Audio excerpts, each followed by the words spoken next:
Démocratique du Congo. On reçoit sur ce plateau Leslie Varenne, géopolitologue. Bonsoir Leslie Varenne.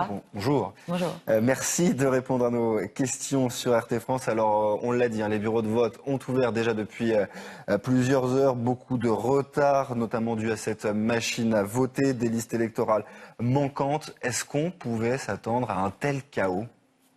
Oui. C'était clair que cette élection était foutue d'avance, si je peux me permettre de le dire ainsi.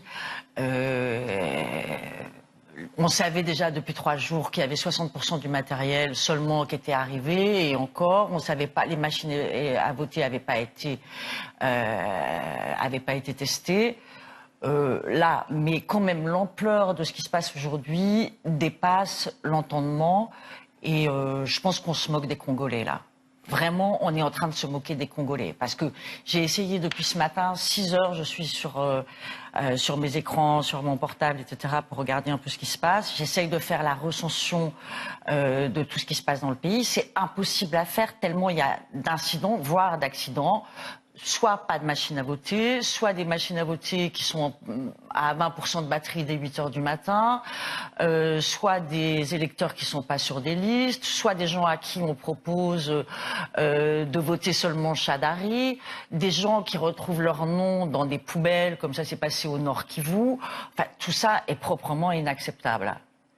Et je pense que cette élection n'aurait pas dû avoir lieu. Je suis pas loin de penser que les opposants n'auraient pas dû accepter d'aller à cette élection qui était d'entrée, d'avance, ni crédible ni transparente.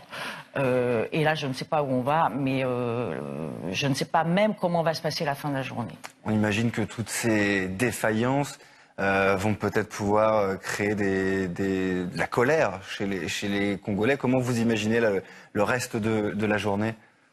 Écoutez, c'est vraiment, je veux dire que on peut pas regarder ça tout à fait calmement quand même. C'est très triste. C'est la première fois depuis leur indépendance que les Congolais auraient pu choisir leur président. Il y a eu 2 élections, 2006, 2011. C'était pas des élections crédibles, c'était aussi des élections trichées. Les Congolais n'ont jamais choisi leur président. Cette fois, c'était possible. Peut-être, enfin, on aurait pu. Naza membre à totelema.com. Président Nango Eric Moulalu azana France. Toyaki awa lelo eza le 30 décembre 2018. Toyaki awa pour toi kotala ndenge bato bazo voter na ba machine à voler. Mais vraiment tokuti makambo oyo eza bien te ba député ba ekosoma ba voix ba memeli bato ba mbongo na kati ya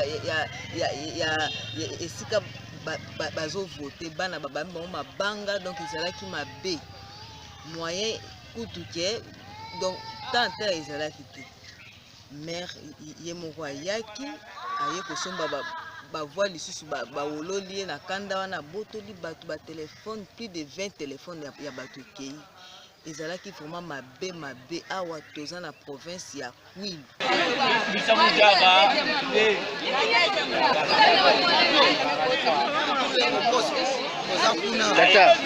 Awa toza na Kikwiti, toza na ba bureau de vote na école ya IPPK. Toza na date nini? Toza le 30 décembre 2018. Batu nyonso oyo baye kosala nini? Batu nyonso oyo baye awa baye kotala machine à voter ya moyibi. Bongo parti na yo kombo nango nini? Ngai naza na mouvement totelema ya président Eric Moulalu. Consigne de vote na bino eza nini? consigne na biso ezali vote eza te, vote ezali ya truqué, c'est-à-dire que ye kaka poto ya kotala ndenge na babiro awa ndenge bazotripote na bamashine na bango wana ya vole.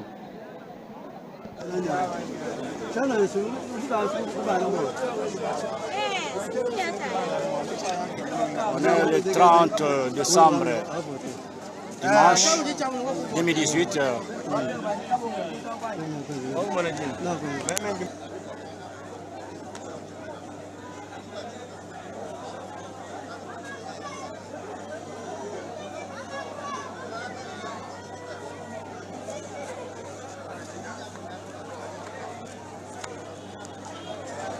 Ouais, Chikapa, le 30 décembre 2018. Papa, bonjour. Bonjour, monsieur. Comment on a? Comment on a eu Kanyama Marzeti? Awa Oyosani. Na la machine Ebola. La machine Ebola. Ah. Ok. Yo zali mutu ya parti nini? Naza mutu ya Kipe. Kepe o wapi? Kepo ya Eric Mulalo. Ya président Eric Mulalo. Debout Congolais. Oui. Ah oui, Debout Congolais, tout le président Eric Mulalo. Oui, oui. Ok. Donc, sikoyo biso pona consigne biso ya vote ezali nini? Totalaka machine Ebola, tosimba yango te. Totalela bango kaka toyeba bazosala nini, bazosala baventure na bango. Ok, merci. Congolais Debout Totelema du président Eric Mulalo. On est au centre de vote Bulunda, plus précisément dans la commune de Kanzala, au rond-point Ndjenje, le 30 décembre 2018. Awa na Chikapa, donc batu batelemi, badako tala ba kombo na affichage na panneau d'affichage ya batu na bango. Na kati penza ambiance malonge ezate. Batu bazalaki moi, batu bazo panzana, bae bazo panzana, to éviter, to tala na mouvement ndenge ezali. Donc par la suite to repesa biso. Mais accès na kati ba boyi na téléphone kutu ba menace moyen te na ba téléphone.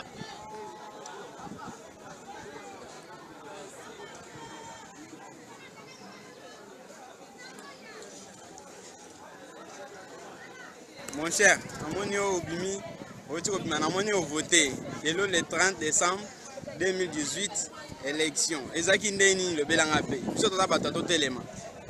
Merci.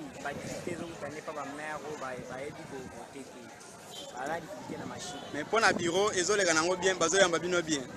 Bureau ba bien, mais ba témoin ba vraiment tracasser, ba témoin ba l'équipe belé. Vous suspectez peni na kati wana.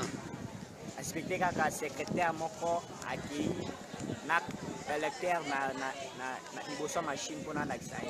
C'est-à-dire que ça kaki muyibi. Wana to yebika te to gangela ke loko na kwa machine.